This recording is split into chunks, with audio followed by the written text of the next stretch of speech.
Some monks, when they hear I say that stream entry can be attained just by listening to the Dhamma, they are not happy. They say, how can? They say, you must meditate. They say, Buddha's time is different. Buddha got psychic power, Buddha speak, can make people understand. It's not necessarily true. Because, first I tell you about how it's not so difficult to attain stream entry. In the Sarakani Sutta, in Samyutta Nikaya 55.24, there was a Sakyan by the name of Sarakani who passed away. After he had passed away, people came to ask the Buddha, where has Sarakani gone for rebirth? So the Buddha said, Sarakani has gone for a good rebirth because he's a Sotapanna, first fruit attainer. So the news spread.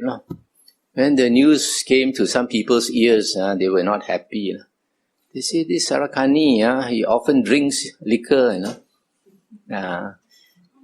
He can 5 precepts also cannot keep. How can he be a Sotapanna? If he can be a Sotapanna, we are all Sotapanna already because we don't drink.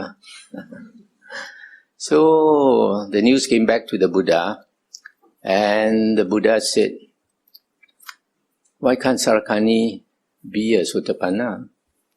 He has taken refuge in the Buddha, Dhamma and Sangha for a long time. In other words, he has listened to the Buddha teaching for a long time. And then the Buddha said something quite surprising. The Buddha said, look at those trees.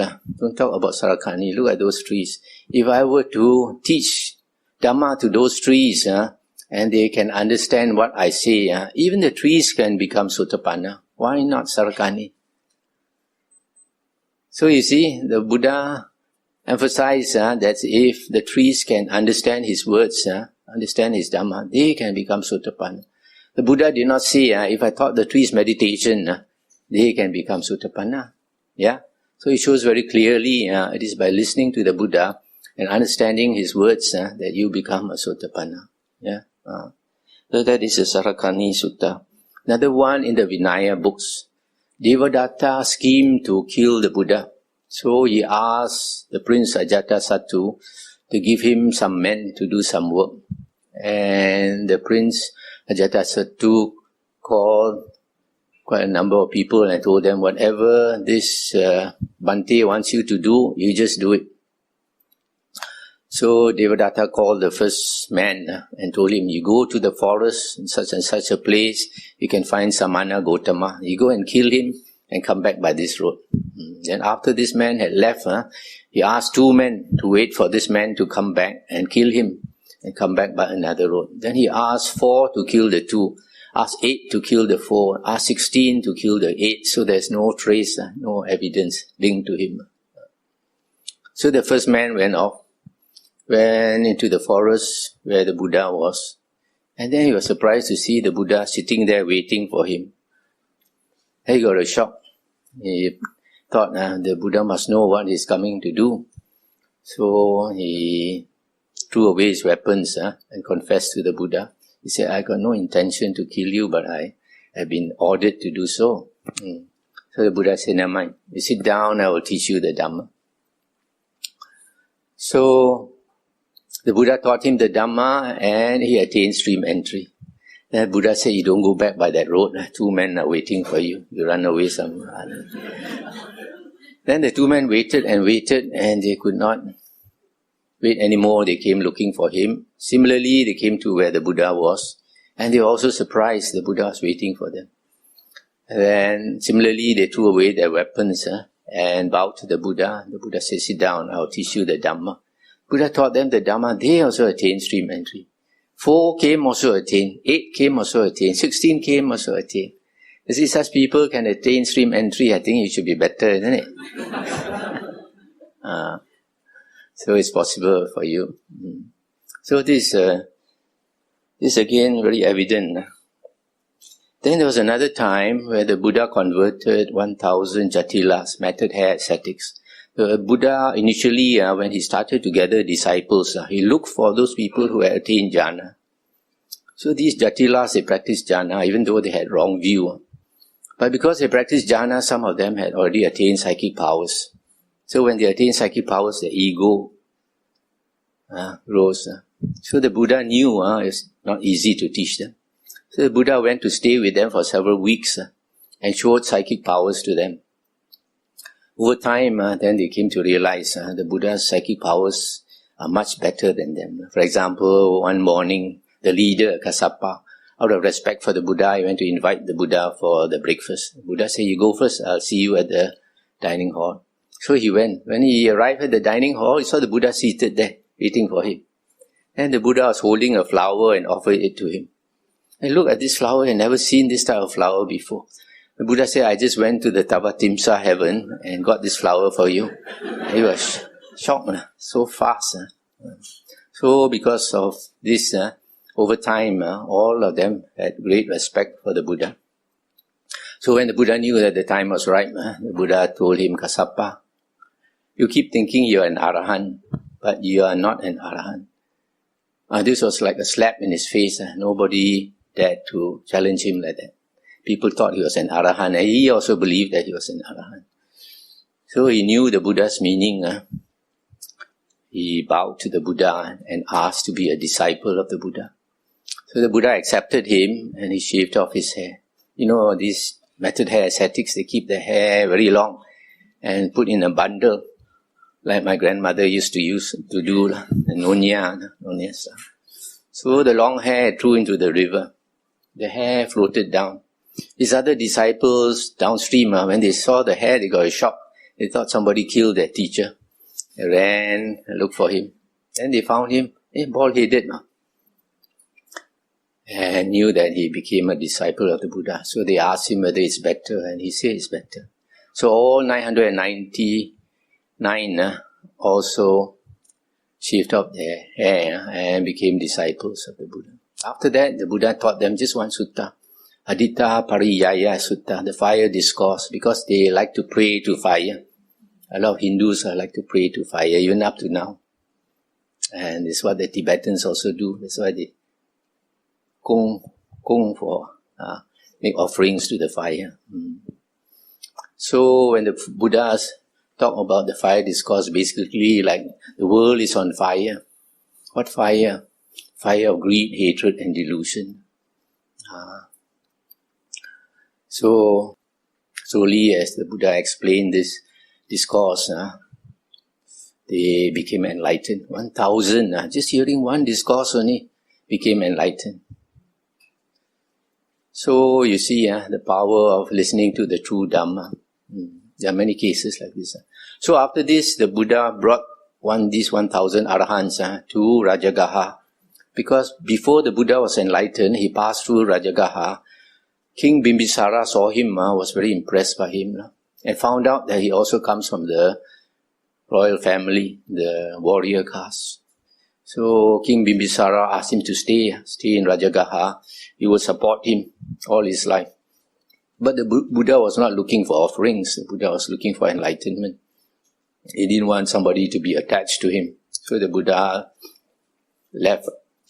But then the King Bimbisara asked him to promise that if he attains enlightenment, to come back and teach them.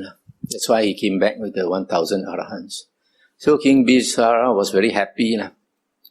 Threw a big lunch dana for him and asked all the people of Rajagaha to come and see the Arahants, because it's a rare sight to see Arahants. So according to the Vinaya books and the suttas, 120,000 people came to see the Buddha. After the meal, the Buddha gave a discourse basically on the 4 Aryan truths, and all 120,000 attained stream entry. They're not scientists or engineers or doctors and all that, no. They're just old aunties and uncles. So it's not so difficult. Another occasion, a group of 80,000 people, they heard about the Buddha and they came to see the Buddha. First time. And the Buddha discoursed to them also on the 4 Aryan truths. Also, all 80,000 attained. And then many individual cases in the suttas, in the Vinaya. So, it shows it's not that difficult for lay people to attain stream entry. The important thing is you have to listen to the right Dhamma. The Yen Shi Fo Jiao, the earliest 5 Nikayas in the Pali Suttas, Digha Nikaya, Majjhima Nikaya, Sangyutta Nikaya, Anguttara Nikaya, and Khuddaka Nikaya. I have spoken on these 5 Nikayas in English, all 5 Nikayas over the years, from 1997 until 2015. And in Hokkien, I've spoken on 4 Nikayas. Yesterday I brought the SD cards, today I didn't bring. But tomorrow night when I give a talk in NDR, if people want, you can go there and get it from me. Or you can look up YouTube, you can get them. So, there are some people, they say that during the Buddha's time is different. When the Buddha taught the Dhamma, because of his psychic powers, people attain stream entry. But now they say mana boleh. But it's not true. Why? Because there's evidence in the Vinaya books. The 2 main disciples of the Buddha were Sariputta and Moggallana. And they used to be external sect ascetics. I think their teacher was Sanjiva. So one day, Sariputta, at that time was called Upatissa. He was walking on alms round. And then he met Asaji, also going on alms round. Asaji was one of the earliest 5 Arahant disciples of the Buddha. So when he saw Asaji, the Arahant, he was very impressed because being an Arahant, his face was different, very bright and very serene, and nowadays they say awesome. So Venerable Sariputta went up to him and asked him, Bhante, who is your teacher and what does he teach? And then Venerable Asaji said, friend, I've just become a monk under my teacher recently only. And I know very little Dhamma. And then Venerable Sariputta said, it doesn't matter whether it's little or much. Please tell me in essence what your teacher taught. So he said, my teacher taught, all Dhammas arise from conditions, all Dhammas cease from conditions. Chu fa yin yan sen, chu fa yin yan miet. Yeah. So Venerable Sariputta, being such an intelligent person, realized it means that everything in the world arises from conditions. It was not suddenly created by somebody. It arose from conditions and will cease from conditions. And then he attained stream entry. So he found out from the Arahant where the Buddha was and all that, and then thanked the Venerable Asaji and he left. Went to look for his friend. Then Moggallana, Venerable Moggallana saw him and he explained to Venerable Moggallana what transpired. And Venerable Moggallana, just hearing the same words, also attained stream entry. So you see these 2 cases. Venerable Sariputta did not hear the Dhamma from the Buddha. He heard it from an Arahant and attained stream entry. Yeah, and it's not exactly the words of the Buddha also. The meaning is the same as the Buddha's teaching. Now in the case of Moggallana, he did not even hear it from an Arahant. He heard it from a new stream enterer. So you hear it from a new stream enterer, the important thing is the right Dhamma. Also can become a stream enterer. Yeah. So it's not true, only during the Buddha's time.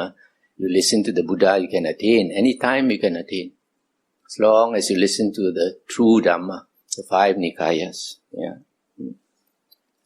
So after a person attains right view, enters the stream, it takes some time and then the wisdom matures and he attains fruit. When he attains fruit, there are 4 characteristics of a Sotapanna. He has unshakable faith in the Buddha, unshakable faith in the Dhamma, unshakable faith in the Sangha, and he has Aryan Sila. Now, what is Aryan Sila? Is it the 5 precepts? It is not. Is it the 8 precepts? It is not. Is it the 227 precepts? It is not. The Aryan Sila is found in the Aryan Eightfold Path. There are 3 factors, namely right speech, right action, and right livelihood.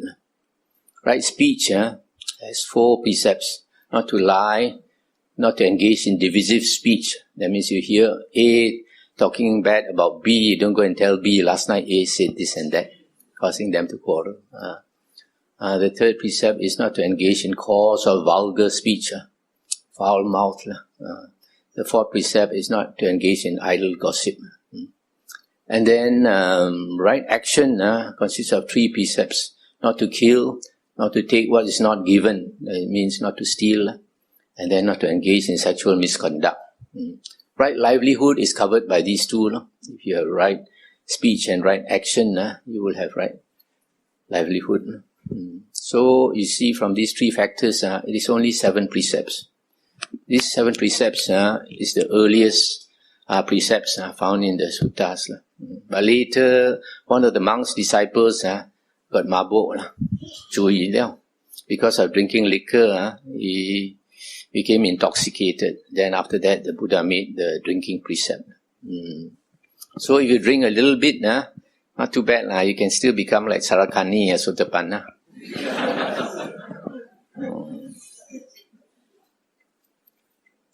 So, it is said, let me continue. Okay, Sotapanna also has 7 lives left, maximum. There are some Sotapanna, 1 lifetime they enter Nibbana. Some after 2 or 3 lifetimes. The maximum is 7 lifetimes, that person will enter Nibbana.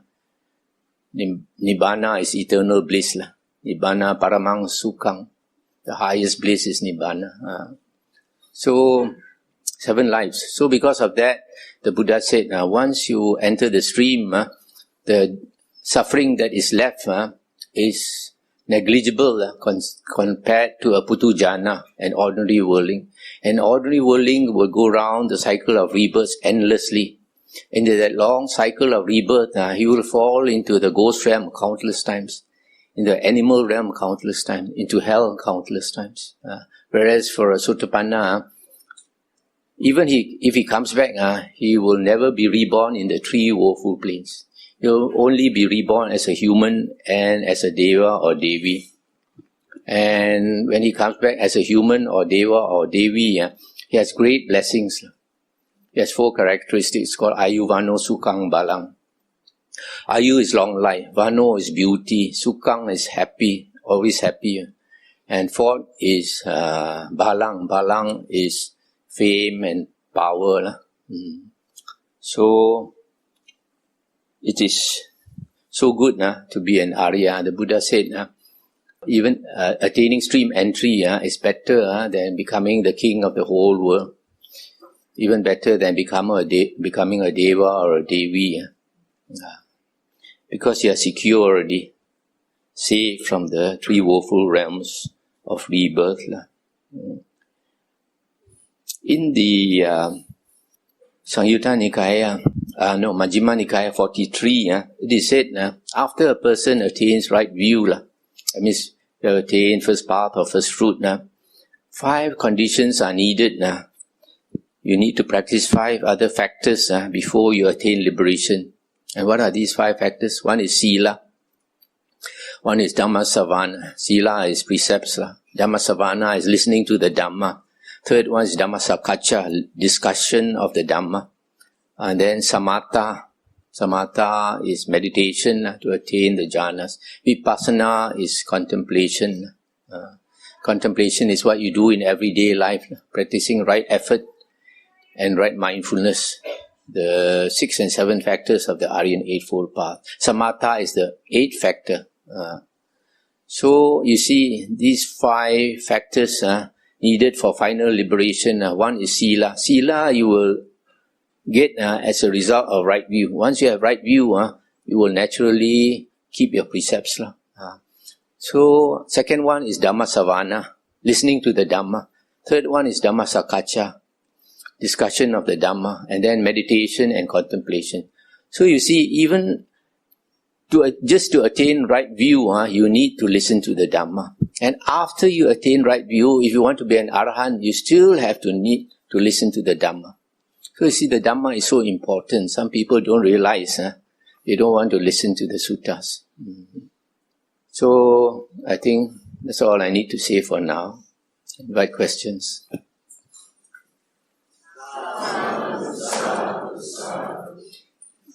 Thank you, Bhante, for the Dhamma talk. I think I want to maybe, how to say, just now Bhante saying about the meditation and listening to the Dhamma.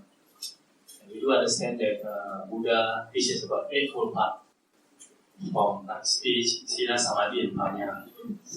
About the meditation, if somebody meditates, whether he listens to the Dhamma or not, but by doing meditation, does it mean that he actually practices the Dhamma? One. The second one is, if you see what the meditation, when we meditate, actually we practice the nearly full Eightfold Path. Yeah, by meditation we are doing right concentration, right mindfulness, which is the Samadhi part, and we do have the right view and right understanding. Because by doing meditation, what we do is we understand if somebody use the rising or falling of the abdomen, or somebody using the breath, so he understands, he knows it, and from there we can have a right understanding and a right view. So does it mean that it nearly fulfill the whole Eightfold Path? And it might also lead to so-called enlightenment. Of course, we do not say that listening to Dhamma is not important, or it is important, but maybe by doing the meditation, and it might sharpen the understanding of the Dhamma itself, even without literally listening to the Dhamma itself. Thank you. So your question is whether just by meditation you fulfill the Aryan Eightfold Path, yeah? Unfortunately, you don't, because we find before the Buddha was enlightened, we had many yogis in India who were very sincere in meditating, and they practiced meditation so hard. Many of them attained psychic powers, but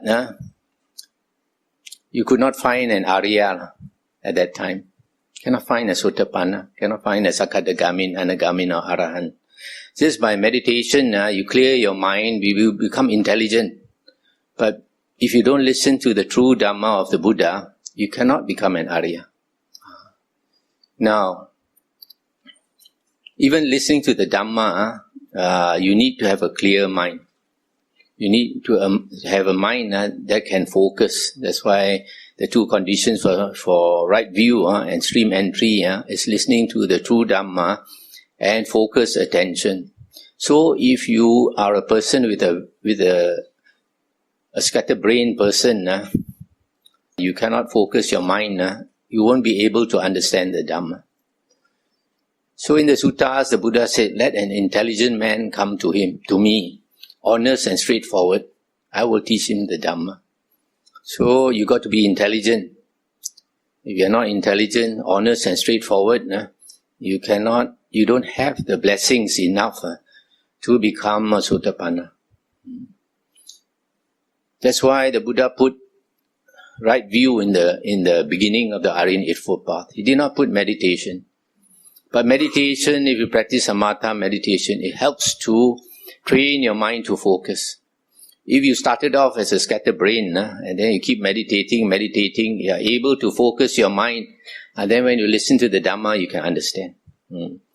So, meditation helps, but it is not the essential factor.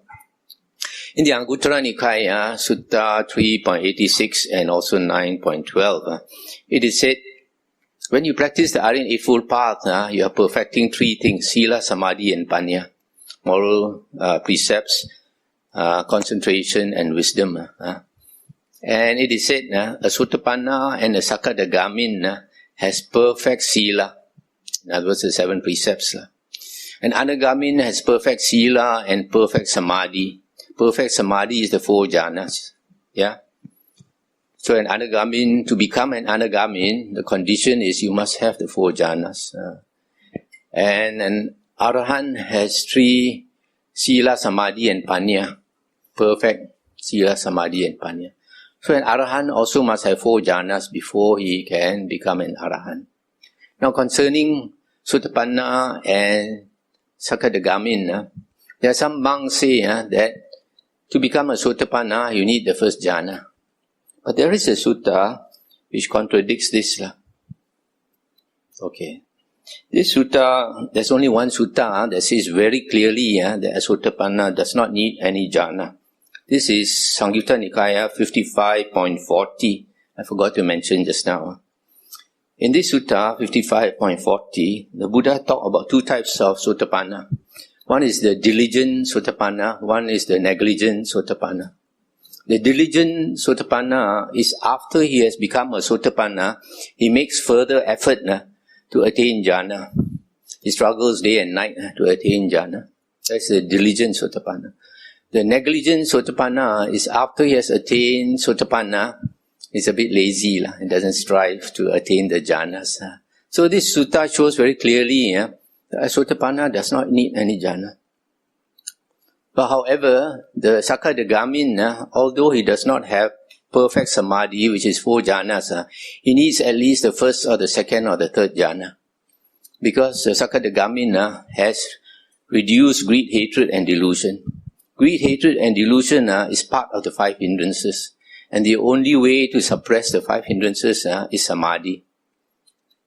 So, to become a Sakadagamin, second fruit, you need at least 1, 2 or 3 jhanas. Sotapanna, definitely you don't need any jhana. You need to be intelligent, you need to hear the true Dhamma, and you need to have focused attention when you listen. Okay? So the stress is on listening to the Dhamma. Meditation is an accessory, it helps. Just like it helps not to eat too much. Eat too much and then you become very sleepy. And then your mind, you tend to have sloth and torpor. Okay, thank you very much. I think last night in the talk, you also said the jhanas, if you are diligent Sotapanna, you want to achieve jhana. Then you said also there's different definition of jhanas. The jhana that defined in the suttas are different from the jhana defined in the Abhidhamma.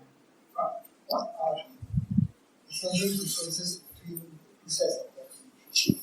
The jhana in the suttas is different from the jhana in Visuddhimagga. Visuddhimagga is a book that was written 900 years after the Buddha's passing away. So certain things they say are correct, certain things they say are not correct.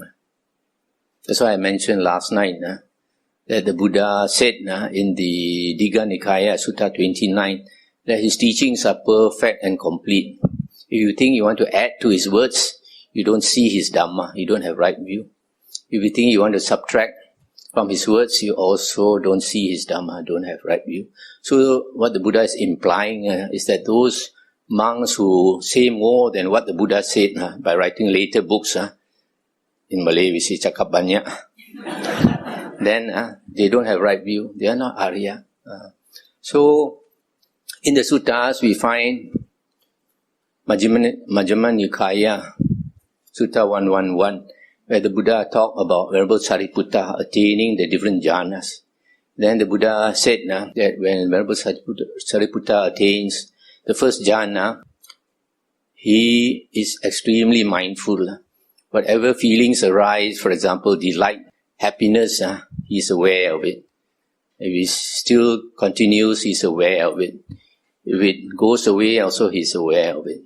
Whatever perceptions arise, he is aware. They stay, he is aware. They go away, he is aware. Etc. So, when a person attains the jhanas, he is very, very mindful.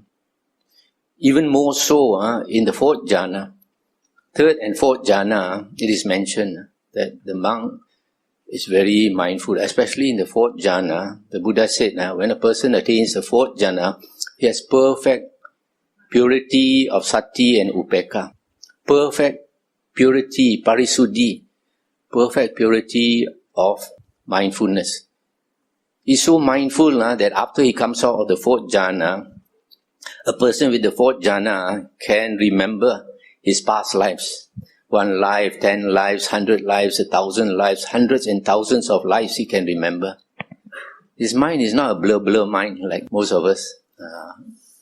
So it is a characteristic of the jhanas that you are never more mindful than when you are in the jhana. Unfortunately, some monks, they don't understand, like the Sayadaw U Pandita in his book, In This Very Life, he said, what's the use of jhana? There is no mindfulness when you are in jhana. Exactly what he said in this book. Maybe he's talking about some other jhana. So the jhana in Visuddhimagga is quite different. They are focusing on the light. So when they focus on the light, they attain a state of concentration. We don't argue that it is concentration, but they are only aware of the light. They are not aware of changing feelings. They are not aware of changing perceptions, etc. And they don't have the 5 jhana factors. They are not aware of the 5 jhana factors when they are in the jhana, in the first jhana. After they withdraw from that state, then they contemplate their heart, and then they say, oh, just now when I was in that state, I have the 5 jhana factors. But that is an afterthought. Sorry, I have to be very blunt. Say again.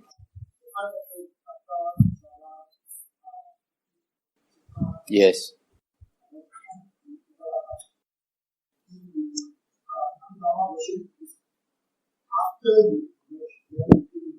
Yeah. Yeah. Yes. Yes. Yeah. Yes, you are very aware of those 5 factors. It's very unfortunate. There are some monks. There's one monk, also another famous monk. He said, the jhanas are not the Buddha's teachings. The jhanas are external sect teachings. Because some of these monks, they're so caught up with the Abhidhamma, they think the Abhidhamma is the highest Dhamma. They don't bother to study the suttas. So it's very unfortunate you find this view in some Theravada monks. It's the same as Mahayana. They look down on the Pali Sutta. They say Xiao Cheng. Slightly related to what Bhante has just mentioned, there's a question about whether Abhidhamma is the teachings of the Buddha and whether as a Buddhist we should study Abhidhamma. They have made investigation, some scholar monks, and they know that this Abhidhamma was created later. There was a time when Buddhism broke into many schools, many sects. During Emperor Asoka's time, I think there were about 20 sects. And according to these historians, like for example Akira Hirakawa, the professor of Buddhism in Tokyo University, he has since passed away. He said that the different sects, they had their own Abhidhamma. Every school got their own Abhidhamma. Differing views. So now it seems we have left with 2. One is our Theravada, I think, and the other one is Vastivadin. So you find like now our Theravada monks follow the Abhidhamma. There are 7 books.